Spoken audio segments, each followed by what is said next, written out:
Hi, ladies and gentlemen. Welcome to the Voice of College Football's Pac-12 Chat Show Live. I'm Tony Altimore here for MarkRogersTV, and we want to thank you for joining us for the most special issue we've had yet of our Pac-12 Chat Show Live.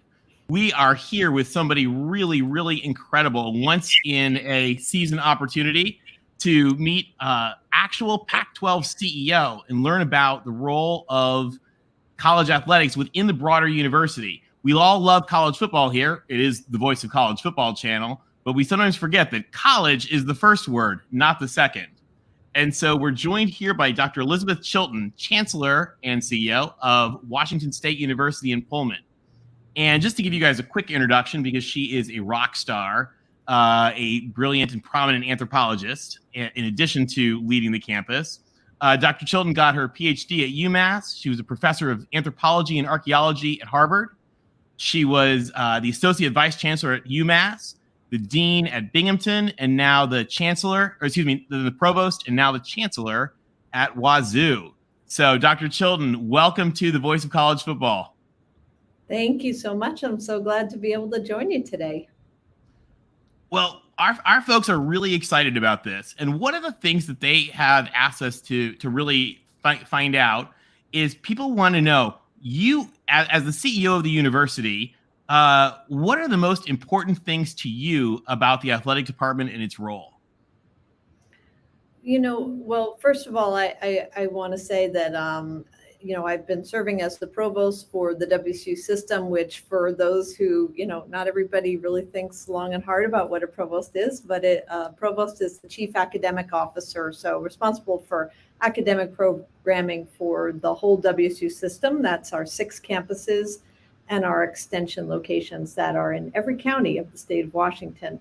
And I still do have that role. So for me, our success of our student athletes as students is really paramount. And, our athletic department, I've been so impressed. I've been serving in this role as provost for 2 years, and I've been really impressed at how they set very high standards for the academic achievement of our student athletes, and that's part of that sort of 360-degree view of student athlete development and wellness. And so that's what's really important to me, is to just think about how we're helping our student athletes and all of our students navigate their years here at WSU, but then also navigate their lives once they leave us, and making sure that we're preparing them and setting them up for success post-graduation.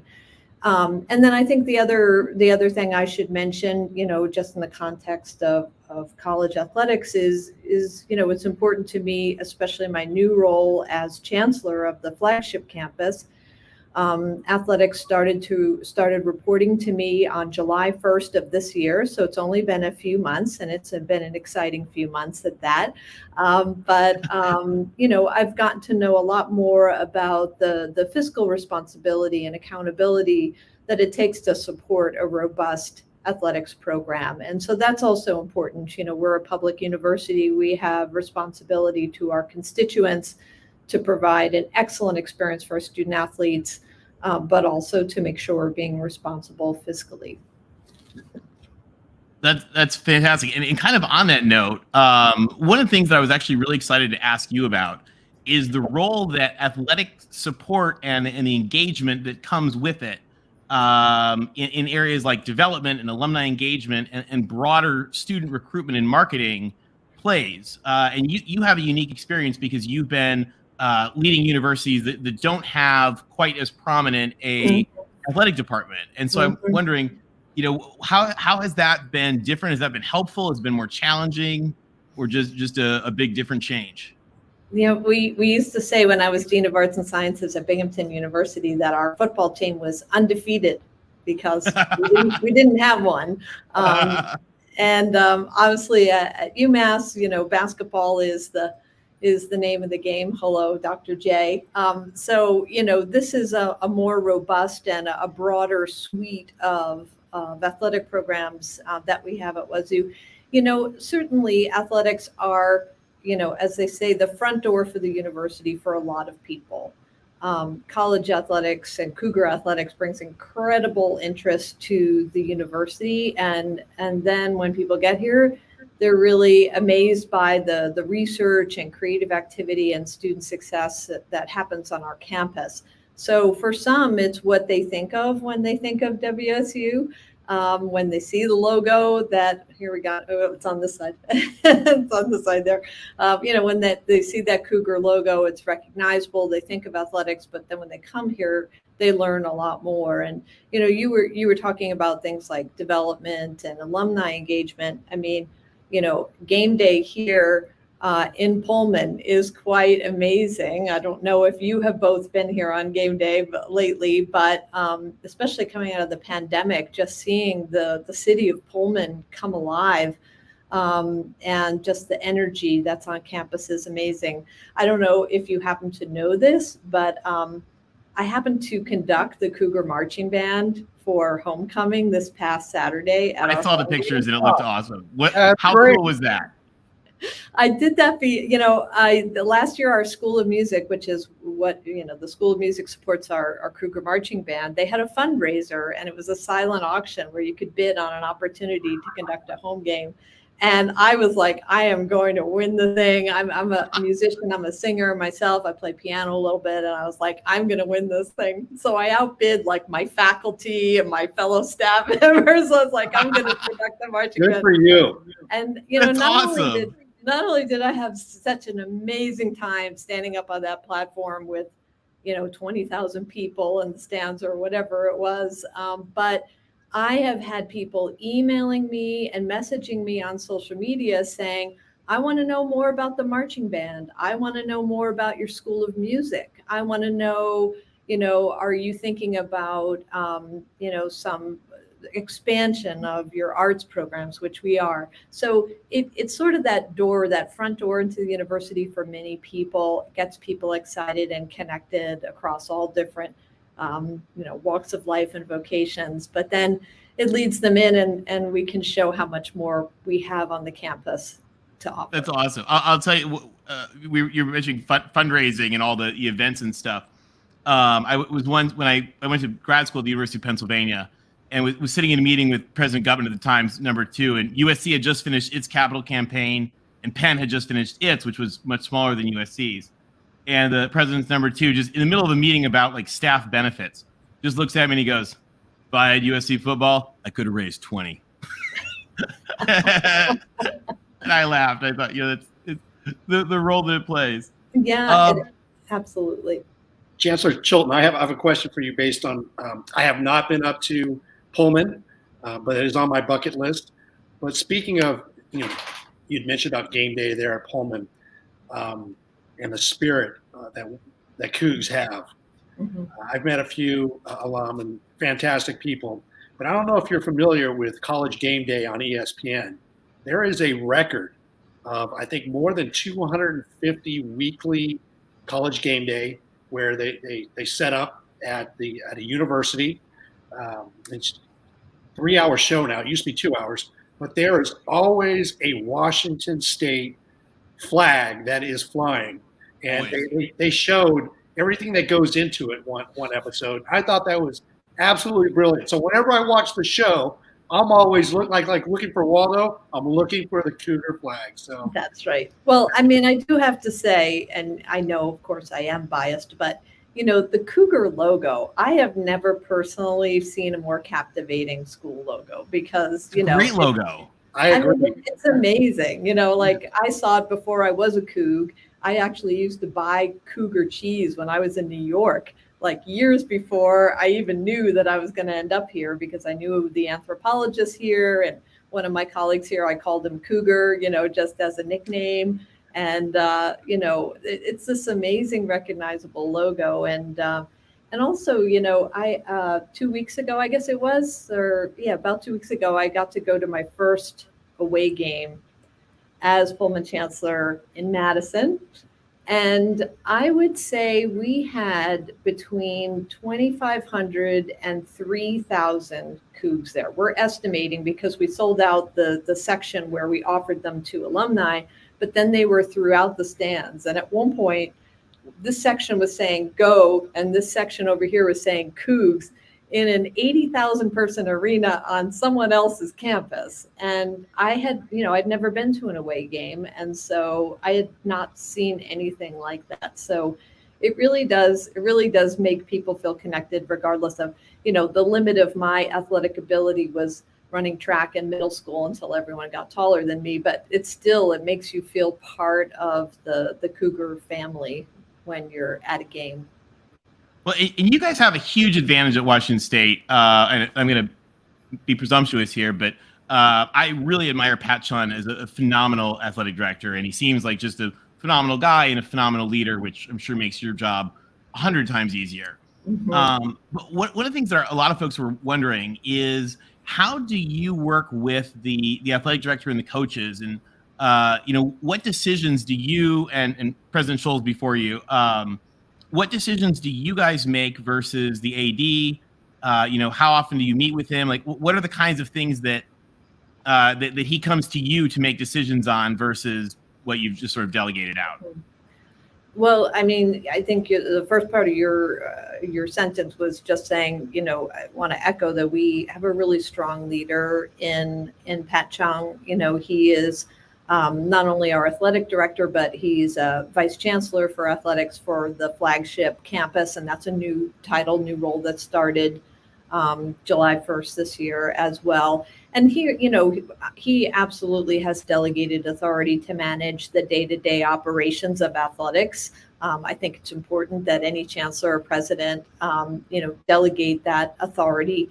And then I assure, and Kirk also still has strategic oversight for the entire athletic program, just insofar as it's part of our university mission and strategy. So I make sure that I'm, overseeing strategic oversight for the entire campus, and that obviously includes athletics. So I'm responsible for all the facilities on the flagship campus, and obviously athletic facilities are a big part of that, whether it's renovation or construction of new facilities. I work really closely with Pat, although mostly in a supporting role, trying to understand the vision, helping him meet that vision. Pat also discusses any major personnel changes, not minor personnel changes, but major personnel changes for coaches and such. And then I review and sign any of the contract extensions or new contracts as they come through as his direct supervisor. So really, making sure we stay in close touch. We text each other. We call each other. He knows he can call me anytime. A lot of times it's a heads up, because there are things that happen fast, as I'm learning, faster than in the rest of the academy. The athletic department does move faster than the rest of the university a lot of times. Sometimes that's good and sometimes that's not so good. But it's very much in a supporting role, and we really have a great leader in Pat, in that he never blindsides us. He keeps us in the loop when we need to be, but doesn't immerse us in the details when we don't. And we have learned to trust that he knows when to call that. Now, for that, would you you mentioned major personnel decisions? One of the most impressive major personnel decisions that I had from last year, you guys hired Coach Dickert, who seems just phenomenal.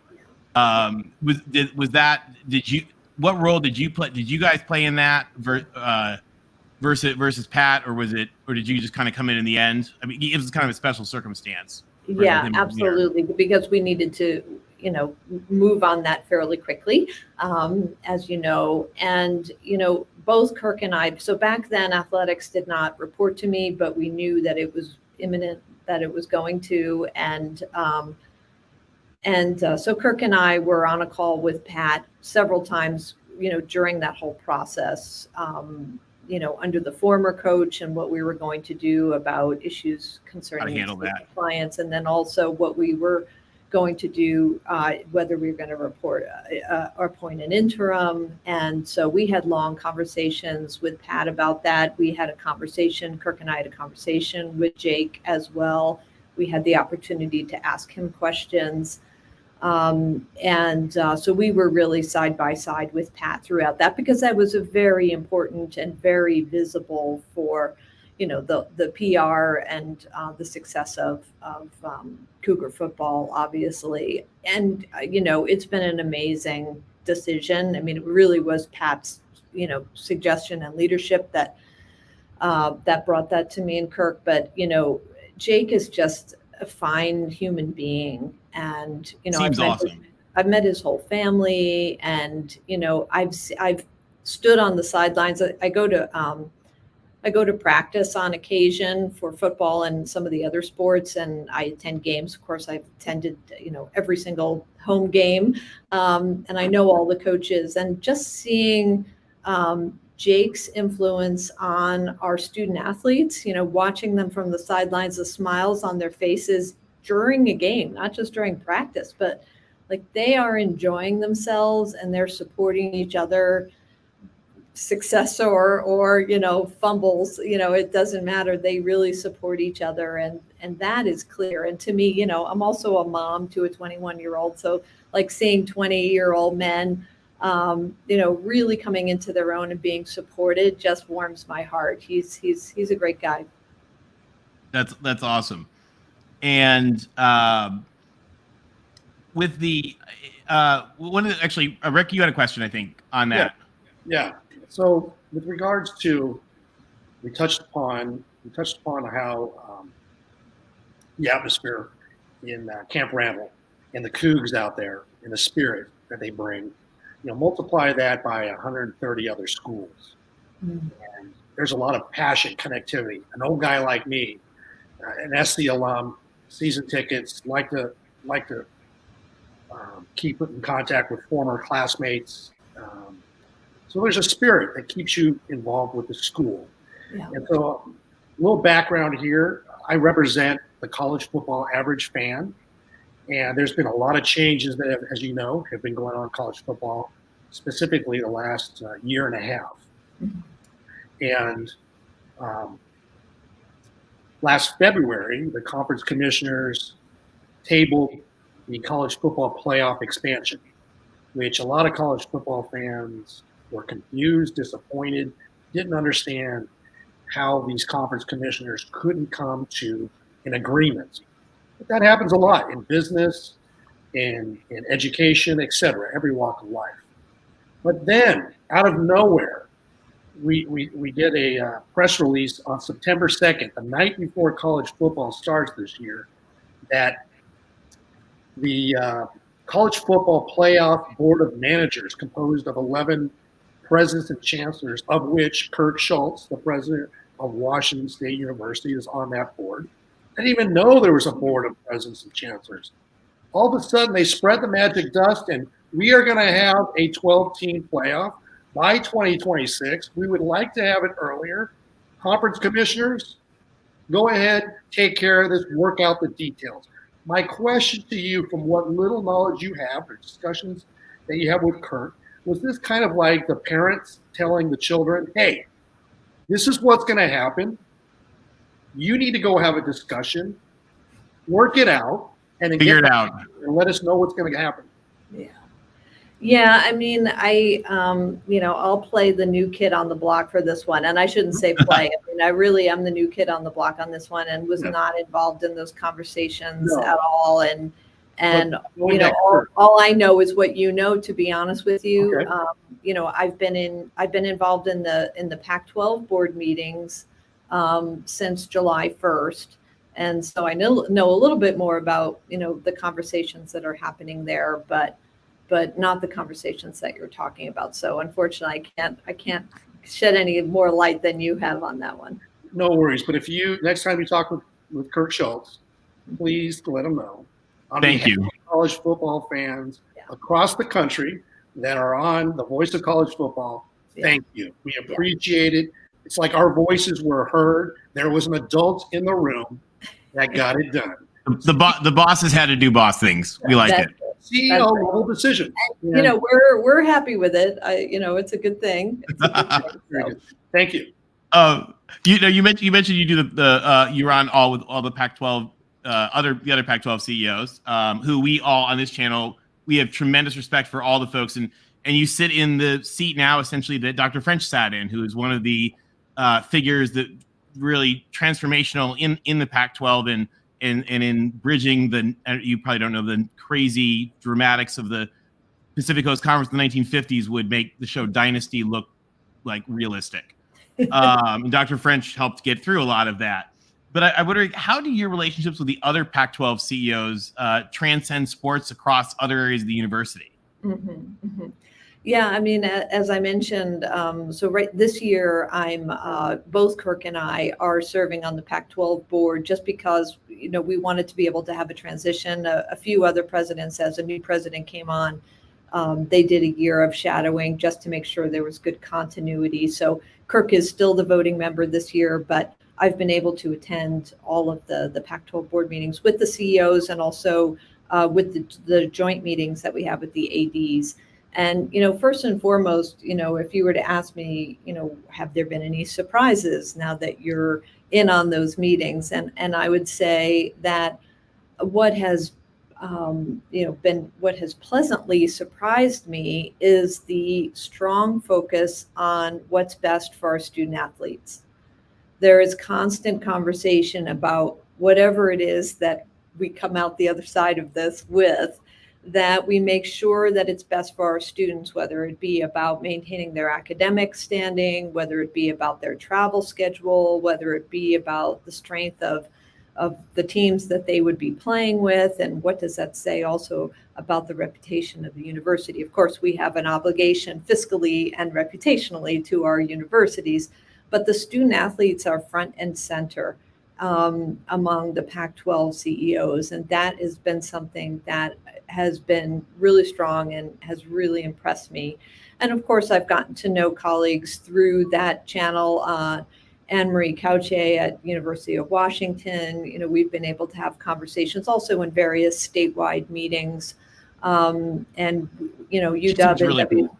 Yeah, I mean, she's absolutely cool and very leaning in very heavily in this particular time in Pac-12 history as a leader. She's really leading a lot of the discussions. And really just getting to know them as individuals, just hearing what's important to them and getting to know them on a first name basis. I think it's been a valuable part of my engagement with the Pac-12. Oh, that's really cool. And I've been so amazed too. I've read a lot of the talk about Pat and Jen Cohen and how closely they work together on things. In fact, my favorite story, to those of you guys who may in the audience who may not know this, Washington State went after trying to recruit the son of the Washington athletic director, who's a baseball player, golfer or something, and they went after him and they were like, "Come be a kook." I loved it. I thought it was awesome, and kind of a neat thing. I know you're pressed for time, so we don't want to go over time. But we'd love for you to tell the folks out there. We did a chat a couple weeks ago with the Stanford Tree, who's also, by the way, in typical Stanford fashion, CEO of a video game company at age 21. Very, very Stanford-y. But we were wondering, tell us about, and you're still a little new there, but tell us some of your favorite things about Wazoo and the culture that fans around the country should know about. Yeah, well, I mean, I mentioned part of this before, but to say that WSU has a fan base unlike any other I've experienced is an understatement. They're great. And, I have a story for you, but 2 years ago, I started my position as provost here at WSU, and I interviewed completely on Zoom because, as you recall, April of 2020 was not a time where people were flying around the country. So I interviewed 100% on Zoom. I'd never met Kirk. I'd never met any of my colleagues, and I'd never set foot in Eastern Washington. And I accepted the job sight unseen. I moved my husband, my son, and our 2 large dogs. I was in upstate New York, and we all moved here to the Palouse. And we took a red eye from Philly. I was going to get the rental car. My husband was on the curb with the dogs and my son, and everybody was grumpy. And I get in the elevator with this new sweatshirt that Pat had sent me with, of course, a Coug on it. I get in the elevator, I'm pushing the button, and these 2 young men next to me say, "Go Cougs." And it took me a second, right? Because this is the first time that anyone had ever said it to me. And I like turned to them and I looked at them and I'm like, yeah, go Cougs. And I said, I'm the new provost. And they're like, right on, So, That's awesome. The term Cougar family is real. And I definitely feel like a member of the family, especially after 2 years. And now that we're really finally, I think this is the closest to normal. I mean, I haven't seen what a normal fall is like here at WSU. I haven't seen a normal game day. We had all sorts of restrictions the last season. And so it's just exciting to be a part of this at this point at WSU.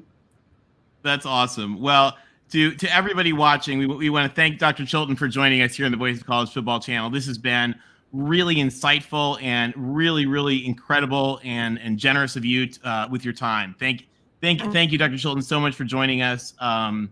And I'm going to take a personal moment and speak out of turn and say that a lot of the things that you're doing at Washington State are fantastic, and you are bringing great credit to Dr. French's seat and to the conference as a whole. And thank you so much. Thank you for the invitation. Really, fans of all 12 teams, even us Trojans, love it. And we want to wish you the best of luck this week. Well, not this week, but the rest of the weeks. But we hope you play great this week. We do hope you play great this week. All right. Thank you for joining us today. Go Cougs. Yeah, thank you, Dr. Chilton. Go Cougs. And to everybody watching, thank you again for joining us here in the Voice of College Football for our special Pac-12 Chat Show CEO Live edition. Thanks, everybody. Have a great week and fight on.